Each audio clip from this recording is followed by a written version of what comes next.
You also have to show.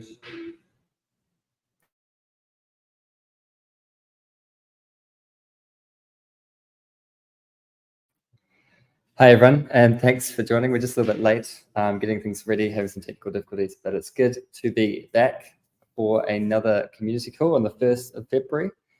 This 2024, not 2023. Simple typo there. It's great to see you all and have you around, especially after the news from the last public sale very recently, which we'll go over in the call very soon.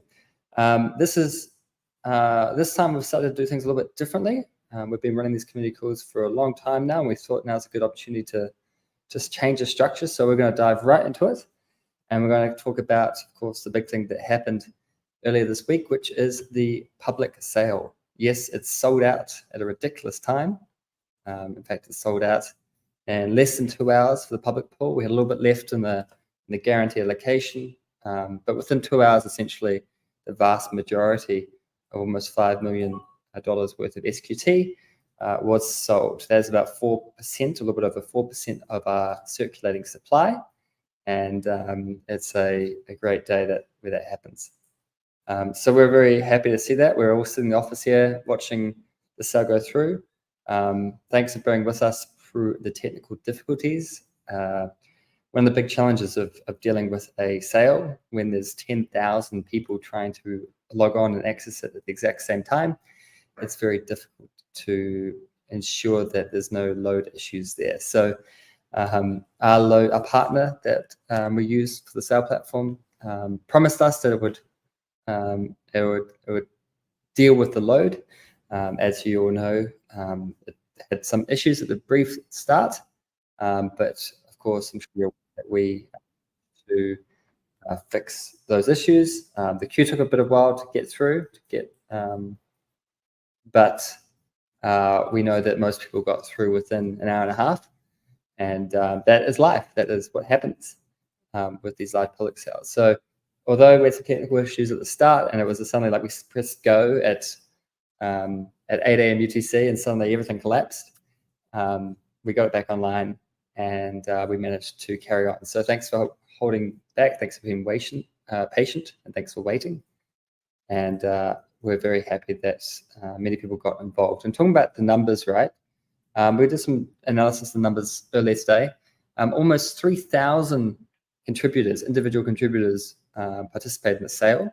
3,964 contributors total. And you will be receiving the SubQuery Network Genesis NFT very shortly. We're just trying to catch up. There were some accounts that sent a little bit too much to the wallet, or a little bit too less, or some accounts that just randomly sent some tokens to the wallet that we weren't aware of. So we're just spending time to just figure out what to do with those. But the main majority of you guys will be receiving the Network Genesis NFT shortly. In terms of the contributors, over 109 different countries were represented. So you guys came from around the world, across all continents except Antarctica. 109 different countries participated in the sale. The average purchase amount was just over $1,300. What was interesting is that just looking at the graph on the right-hand side, the most investors, the largest number of investors, invested more than $1,500. So it shows that a lot of the investors were trying to maximize their bags and trying to maximize the purchase allocation that they had. There was a large number of you only picking up somewhere between 50 to 90, which shows that there was a lot of individual participants as well. But the large majority of people were maximizing the amount that they could pick up. And then, of course, 417 million SQT tokens were sold in 2 hours, which means that we're averaging about 3.5 million SQT tokens per minute. It's a pretty cool number. So yeah, excellent to go through. And we're very happy to see that sale pass through without too many hiccups. Just to remind people of the timeline we're working for here. So we've done a sale on Tuesday. Then the next steps for us is to do a TGE. We need to do some auditing of the results, make sure that we have all the wallet addresses correctly. We're just dealing with investors as well to make sure their wallet address is correct. And then within 1 to 2 weeks, we're going to do a TGE, a token generation event. And what that means is that we're going to generate all these tokens, SubQuery tokens. We're going to mint them all, and we're going to put them in a contract that allows individuals to claim what they have bought. So you can go onto a page that we'll put up there. There'll be a page online that allows you to say, I want to claim my tokens, and they will then be claimed to your wallet, as well as any other things you're eligible to claim. So for example, airdrop tokens, NFTs, if you're eligible for some NFTs, you can claim them in this UI. So we'll be providing that very soon. We're just trying to deploy the code for that claim website as we speak. And then after that claim website, that TG and the claim process, at that time, or maybe a week after, we're going to launch the mainnet. Mainnet, of course, I mentioned, is going to be on Base. We've talked about this briefly last week, I think. Oh, no, we didn't talk about this last week on Base, but we're very happy to be announcing that our mainnet will be hosted on Base. We have a lot of things in common with Base. We're very aligned with what they're building, what they're doing. For example, this quote from the head of BD at Base is really revealing about why we like Base. You know, developers will be able to utilize SubQuery to build next generation applications on Base. Base are as excited about us coming to Base as we are about going to there. Base is building a fantastic ecosystem of developers and apps. It's using leading edge OP stack to build it on, which means that we get to benefit from all the newest technologies and scaling advancements out there, as well as low gas fees and high throughput. It's highly connected to every other chain out there. Base has got a lot of bridges and connections to allow people to bridge their SubQuery tokens to Base. And of course, it has a deep connection to Coinbase, which is one of the contributors to Base, which means that people can use Coinbase quite easily to move assets to and from Base. So we're quite excited about Base. Now, of course, I know everyone will ask me, when we do a TGE, what is the deal with the exchanges? Are you guys talking to exchanges and that kind of stuff? So the number one rule is that with exchanges, when you're negotiating and talking to exchanges, you're not allowed to talk about exchanges. It's like Fight Club. You can't talk about Fight Club. And it's so different with us. We have been in discussion with many different exchanges, and our intention, our strong intention, is that when the tokens are generated and released to the community, there will be one, if not two, centralized exchanges and multiple decentralized exchanges for you to be able to trade those tokens on. So we plan to launch a centralized exchange support. I cannot tell you which exchange. Please do not ask. It is one of those things that you cannot tell and you cannot say. Very naughty to talk about exchanges. Now, another thing I want to share from recent news is that we have been doing a lot of development on the final stages of our mainnet. And one of the big milestones that we passed a week and a half ago was that we have now got decentralized RPCs running on SubQuery's testnet. For example, we've been running some Ethereum nodes on our testnet, our internal testnet, and we've been internally using that to test against. So this is a big milestone for us that we now have. We now actually have these RPCs running, and we're using them ourselves. We're putting the final testing in place, which means that shortly after we launch the mainnet, it should be a very short and simple process for us to then set up RPC endpoints on the mainnet. Now, remember, RPC endpoints, they are the gateway to the blockchain. If you're building a decentralized application on top of a blockchain, it's very likely that they interact through the blockchain through RPC providers. They're some of the biggest companies out there in Web3, and we are planning to give them a decentralized alternative through a decentralized RPC infrastructure. So that's now working on testnet. It means it's good news about how it's going to work on mainnet. It's going to be very quick because it looks very good. This is a screenshot from our testnet, and you can see various different RPCs that we're testing out already. I just want to share some, actually before I share some more news about our SDK, just a reminder that if you have any questions, feel free to put them in the Discord channel or Telegram, or even in the comment section in this YouTube video. We do see them all. So please fire away, and at the end of this, we'll answer these questions. So another thing I want to talk about is our network support. We keep adding more and more network. We actually had a little goal that we wanted to hit 150 supported networks by public sale, and we passed that. I think last time we talked a month ago, we were at 125. So we added 25 new networks within a month. It shows how easy we can do it now, how fast we're growing, and it's only getting faster and faster. It means that, as it says, our goal is that means that developers, wherever they decide to build, get the best index of support out there.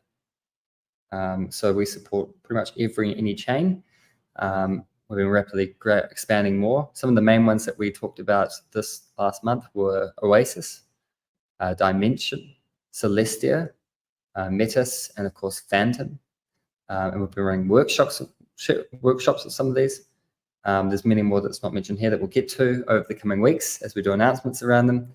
But we're adding these networks very quickly, and it's a great expansion to our ecosystem support. So if you also have a network that you want support for, some people have already asked in like the Discord channels, for example, like, do you guys support this network? And within a day or two, we can usually add support. So if you want a network supported and it's not already supported, just message us in Discord or send us an email, and we can add support for that network very quickly for you, or let you know how long it will take to do that.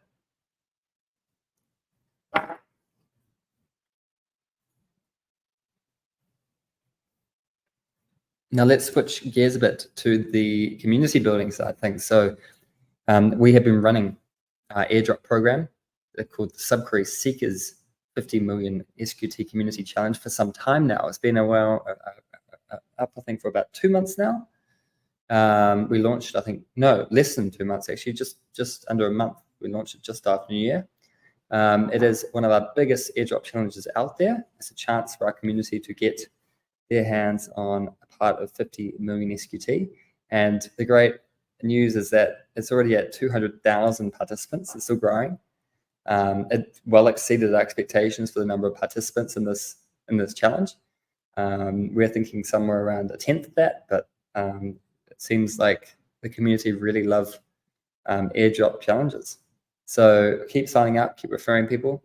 But the main thing is that it's still going. There's new tasks and partners that we're doing tasks with at all the time.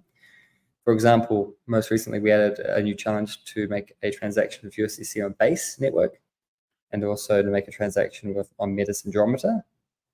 These are 2 example challenges that we've been doing, and we'll be doing more and more as we go out there. Some people have been asking, are we going to reopen the challenges to convert USDC to KSQT?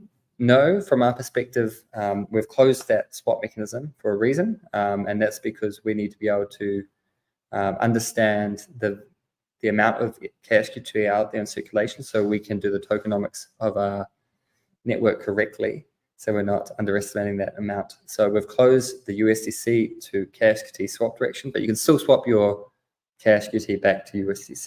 So there's nothing stopping you from doing that. It just means that there's some challenges now that people can't do if they missed out. But don't be afraid, there will be more challenges being added soon, especially as the mainnet launches. We'll be doing a lot more challenges on mainnet, and that you can go on and use the SubQuery tokens that you'll be receiving to go and fulfill these challenges on our mainnet, which would be really cool. So there'll be more challenges coming. At the moment, it's a bit quiet. We've been focusing on the public sale, but keep going in there, keep earning points. One thing that's coming up next is that we're going to start the process for KYC. As we mentioned at the start, everyone has to complete KYC for the SubQuery Seekers Challenge, and the reason that is that we can't airdrop tokens to people in certain countries or regions. So we're going to be adding in the next few days a KYC process to this. Essentially, if you haven't KYC'd, you'll get this modal pop up, and you can click on complete KYC to go to our KYC partner. And you have up to the 10th of April to do this, to complete KYC.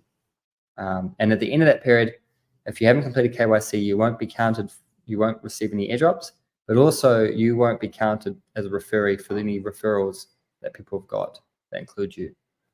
So if you have got a large number of referrals, make sure you ask the people you referred to make sure that they complete KYC, otherwise they won't count for you. Now, we'll also be automatically passing the KYC for those that have done it before. So if you've done KYC for the Kepler swap in the past, or if you've done it for the public sale, we will be automatically passing that KYC. So don't worry about that. It's okay. And we'll have this out soon. So just be patient, but this is coming in the next week or so. I want to talk about a new feature that we have got on our network. It's called project boosting. Project boosting is a new reward flow. Essentially, what we're trying to address here is that, how do I explain this in a nice way?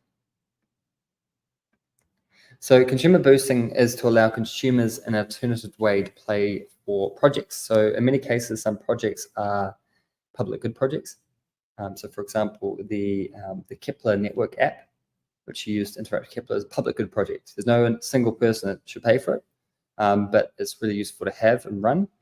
And this is a great example of something that should be boosted. And the way that boosting works is that consumers can say, hey, we think this project should be subsidized by the network. And it's subsidized from inflation in the network. So there's a network inflation rate of about 1.3%. And boosting allows consumers to say, I think this project is quite good. It should be subsidized. And what that means is the network can efficiently match supply with demand, but also allows people to get discounted or potentially even free access to certain projects that are considered public good. Consumers will boost a specific project or RPC endpoint by locking their tokens against it. What will happen is that project will get a higher percentage of rewards, which will be distributed between the node operators providing that project, and the consumer that boosted that project will get some rewards in the way of free queries to that project. So essentially means that the node operators get incentivized to run that project, but the consumers get incentivized to use that project. So there's incentivization in both ways that way. We've got a little update. There's a long article about this that maybe you can share in the chat to kind of explain this. But the easiest way to describe it visually is this diagram, which is a very busy diagram. But essentially, it just shows in the top left corner here that there's network inflation. Most of that goes into project boost reward pools, and that's distributed by the size of the project boost pool. And then that's distributed between node operators that are participating in that project. Now, it's complicated. It takes some time to look at this article, this picture, but it's a new reward mechanism to help us encourage people to run projects that are public good, but also to reward people in different ways for that.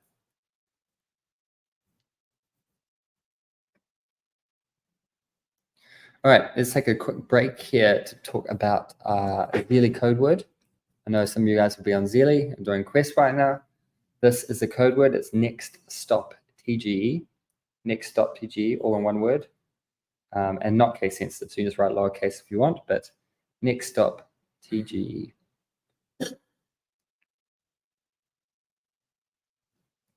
And I also want to congratulate, can't see this, but it's Galaxy Mini is the name of the person for winning the instant XP on Zeely. They are the ones that are lucky enough to be following and joining. I think Suchi put your name in the comment section. Galaxy Mini, you have won some XP on Zeely. So that is all I want to share about the community call today. Keep it short, keep it sharp. Obviously, thank you very much for your contributions in the public sale 2 days ago. Still working through the numbers right now, trying to match up all the wallet addresses with our sale partner. But if you have any questions, please fire away. be happy to kind of answer them. I'll just be going through the YouTube comments now. How many tokens will be brought to the market in this exchange listing? We have a tokenomics page that lists out the exact amount that, let me just share my screen. This page here. Suji, do you mind sharing that on the full screen? Wonderful. That lists out the amounts. So in terms of, this is a common question, is how much will be circulating at TGE. So essentially, it will be this stuff here. So the foundation holds a bit, mostly for mainnet incentives and for liquidity. So liquidity will be provided to market makers on exchanges. You can consider that circulating, but it won't be sold or bought, right? It's a requirement for that to stay as liquidity. So that won't be dumped, if that's what you're asking. The foundation, of course, will use the mainnet incentives wisely to make sure that it is moving people from pre-mainnet to the mainnet, but also getting teams on board very quickly. Your main concern is the public sale and the KSQT conversion, which is about 4.8%. And that is the circulating supply potentially, or like the more like the saleable supply at TGE. Now, how many will be minted? It's 10 billion tokens. So times these percentages by 10 billion, and that's your exact amount.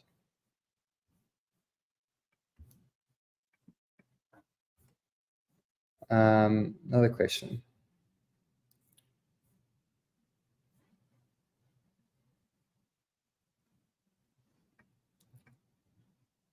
If we claim the tokens on base, what chain should we use to transfer it to a SEX? We're just trying to work out the claim token process. We know that the token will be minted on Ethereum, but it will be bridged over to Base. Base have ways to do this that a lot of tokens use, and that means that token can be used on a lot of other networks as well. We're not sure at this stage if you'll be claiming your token on Ethereum or Base. We're yet to determine that, but it'd be one of those two.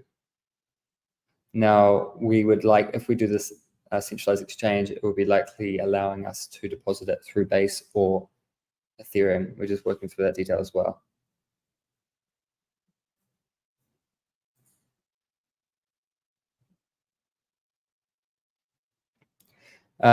Someone's asking, I have completed KYC for token sale.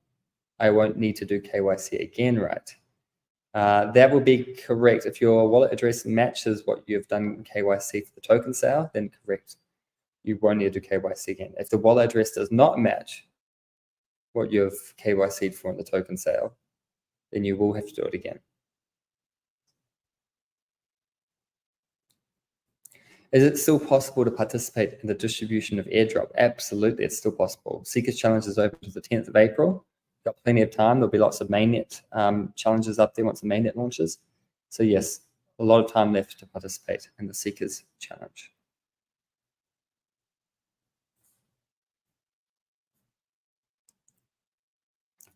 Crypto channel Chase asks, James, please tell us about delegated tokens in Kepler. Will they smoothly transfer to Base? And what will the token exchange be like? 1 to 1.83. You got the token exchange rate correct, 1 to 1.83. And that represents a 10% discount right now than if you just sold it currently to USDC. So by waiting a few weeks to move it to Base, move to the mainnet, you get an extra 10% there. The delegated tokens in Kepler, keep them where they are right now. So we're going to have a guide right now very soon around how to move those tokens from Base, from the pre-mainnet from Kepler to the mainnet.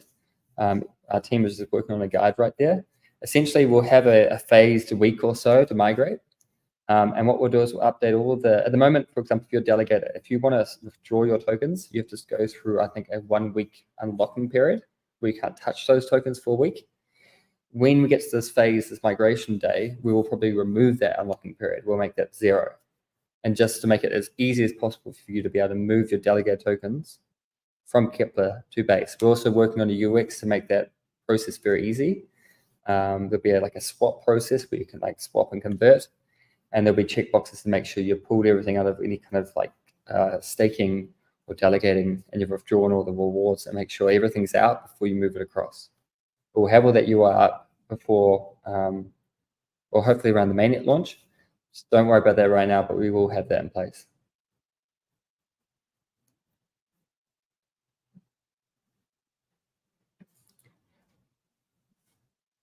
Allah Alashami, how can you handle the sell pressure from a 5 million SQT public sale? What is your plans? Great question. So one of our plans is to launch our network, our mainnet, as soon as we launch the token. And what that means is that, or not long after, and what that means is that immediately people that hold the token will have a chance to participate in the network, to delegate those tokens, to stake them, to participate, and to earn rewards from them.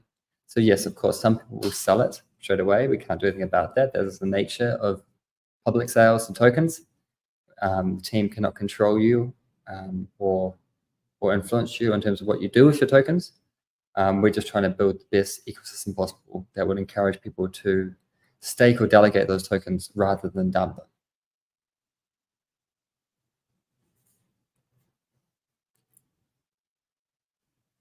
Where exactly do you plan to list? Centralized exchange or decentralized exchange? Both, and I can't talk to you about which one. I'm sorry. Cannot talk about this. Ardeshaft, will we have one or more sites for listing? And are there any other launchpad plans? I assume by you mean listing means like exchange listing. We hope for more than one. And is there any other launchpad planned? We do not intend to sell any more SubQuery tokens from a public sale. We're already oversubscribed within 2 hours. We don't even need a launchpad. So at this stage, no, we don't plan to have any other launchpads.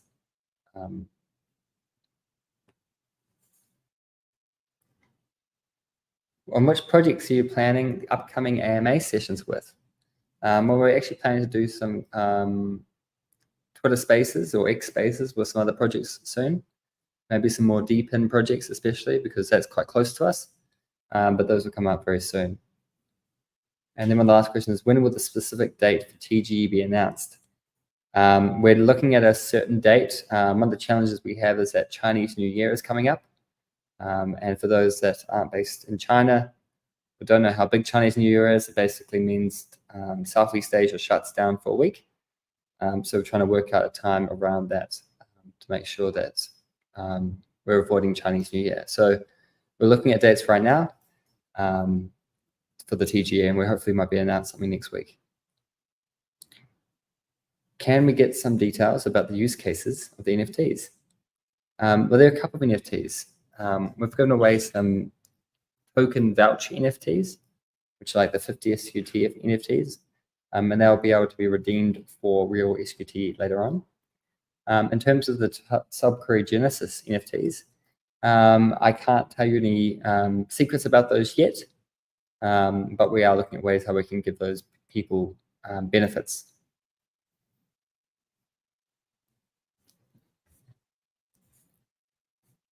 Let me just quickly check Discord if any other questions. Those are the questions from the the comment channel and YouTube.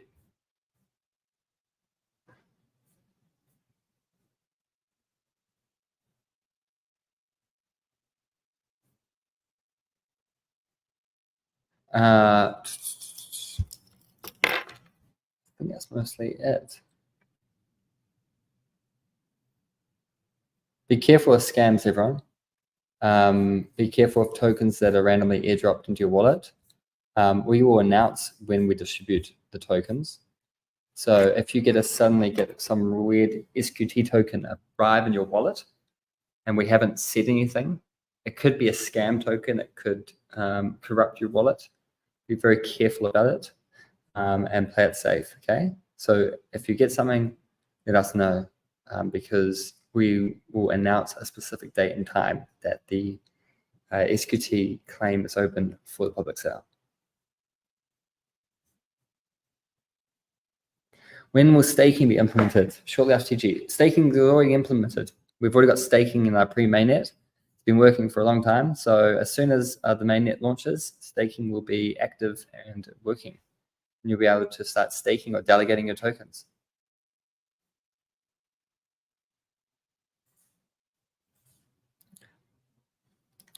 Another question is when Binance? Well, I think you tell me.